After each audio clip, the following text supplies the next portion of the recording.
Kembali lagi bersama saya di channel Kebun Anggur Anugrah ya.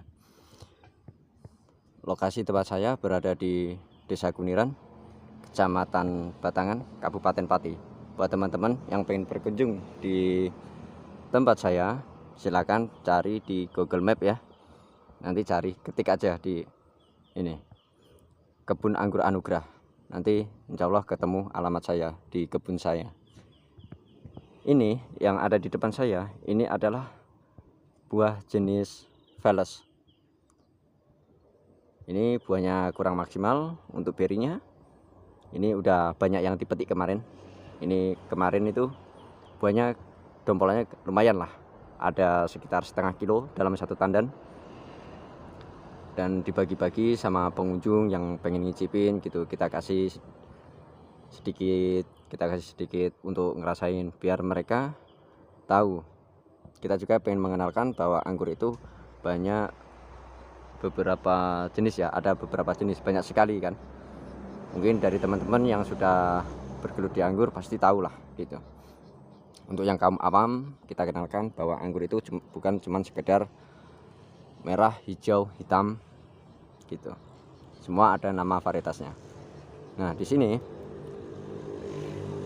keunggulan dari jenis Veles itu dompolannya itu gede ya, walaupun buahnya kecil. Kekurangannya itu buahnya kecil, tapi kelebihannya dompolannya itu mampu besar. Jadi mampu berapa kilo gitu, pokoknya gede lah gitu. Untuk rasa sudah tidak diragukan lagi.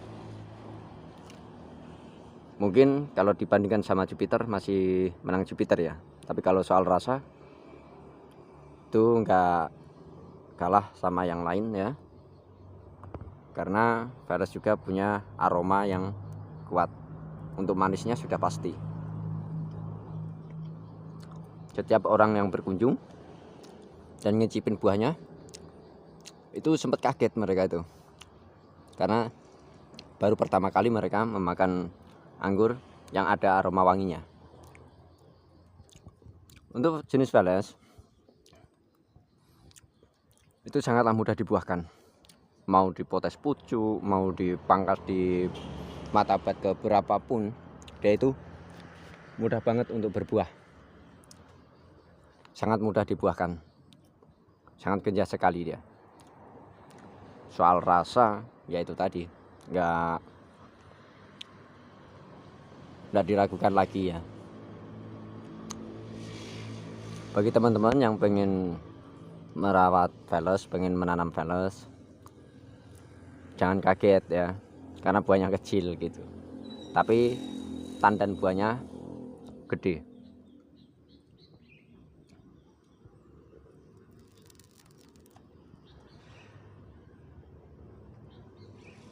Oh ya teman-teman, ini saya juga pengen membahas ini yang lain juga. Kemarin saya sempat sampaikan bagaimana cara penanganan kutu perisai dan hewan-hewan yang sering memakan daun ya. Sama dari segi ini, menanam anggur dengan menggunakan greenhouse. Jadi teman-teman yang harus diketahui kekurangan dari memakai greenhouse, yang pertama itu kalau sekali terserang jamur, dia itu, kalau bagi saya pribadi, itu lumayan sulit untuk dihilangkan, karena dia bisa nempel di mana-mana, baik itu di kulit batang, kulit pohon, atau di daun, atau di tangkai-tangkai yang lainnya. Intinya di satu pohon anggur, dan juga bisa menempel di ruangan greenhouse itu sendiri. Jadi kalau penyemprotan fungisida, satu lokasi harus full, dan jangan lupa fungisidanya dicampur sama perekat ya, diulang setiap berapa hari sekali. Karena kalau sudah terserang penyakit jamur, yang penyakit jamur putih atau embun tepung atau biasa disebut PM, itu sangat susah sekali untuk dibasmi kalau nggak teliti ya. Kalaupun di saat kita pangkas, padahal serasa sudah kita basmi jamurnya, itu tanpa kita sadari yang di bagian kulit pohon itu masih ada benih-benih jamur yang menempel. Jadi kalaupun nanti tunas itu tumbuh, nanti lebih cepat terserang penyakit. Apalagi kalau nanti beri sudah terbentuk, lebih rentan lagi sama penyakit jamur PM. Jadi buat teman-teman harus ekstra hati-hati.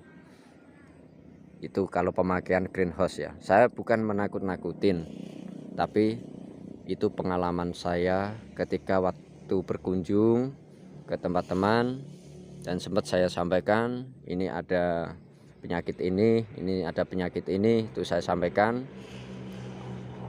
dan dia teledor. Akhirnya apa? Buahnya terserang jamur semua. Kalau ada yang mau percaya ya silahkan, kalaupun nggak percaya juga nggak apa-apa. Saya hanya menyampaikan apa yang saya ketahui. Dan yang lebih merugikan lagi, sisi negatifnya yang memakai greenhouse itu gampang sekali terserang kutu perisai, karena tempatnya teduh ya kan. Ultraviolet sudah dihadang sama yang namanya UV.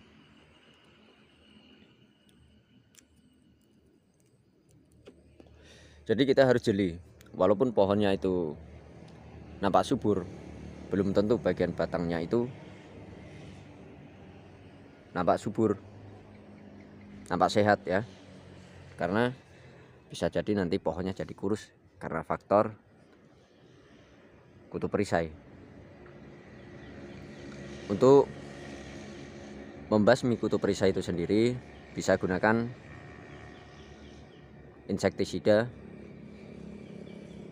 dengan merek Abamectin atau Curacron atau Abasel. Yang penting jangan lupa dicampurkan perekat, nanti disemprotkan ke bagian batang yang terserang kutu perisai ya. Insya Allah 3 atau 4 hari mati semua itu kutu perisainya. Kalau nggak dibasmi, pohonnya dijamin dah kurus gitu. Teman-teman harus lebih teliti lagi. Biasanya kutu perisai itu menyelinap di dalam kulit yang sudah mulai mengelupas. Dia akan berkembang biak di tempat yang teduh gitu.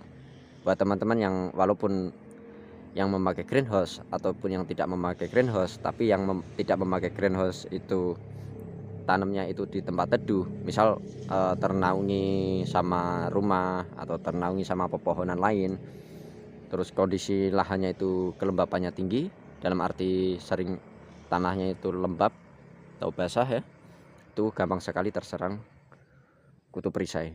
Jadi teman-teman harus benar-benar hati-hati ya, harus cepat dibasmi itu, jeli-jeli dalam mengontrol. Kalau saat masa pembuahan juga teman-teman harus jeli dalam mengontrol jamurnya, terutama di bagian batang, di bagian tangkai buah, di bagian dalam sela-sela buah itu, dalam klaster itu gampang sekali terserang penyakit. Kalau teman-teman nggak percaya, nanti akan saya kasih tahu contohnya. Barusan saya memetik beberapa tangkai buah yang terserang jamur. Kita jalan ke sana ya.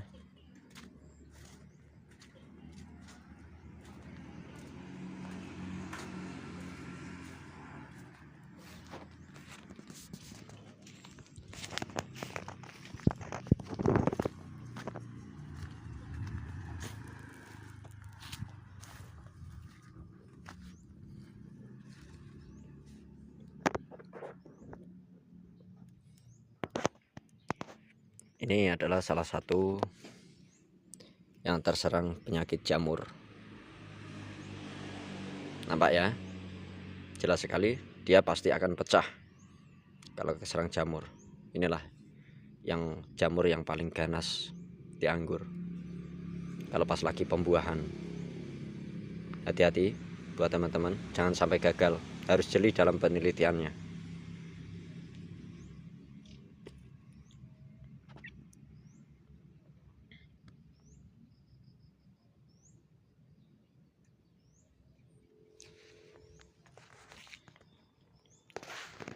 Oke, gitu aja dulu dari saya. Semoga ada berkah dan manfaatnya.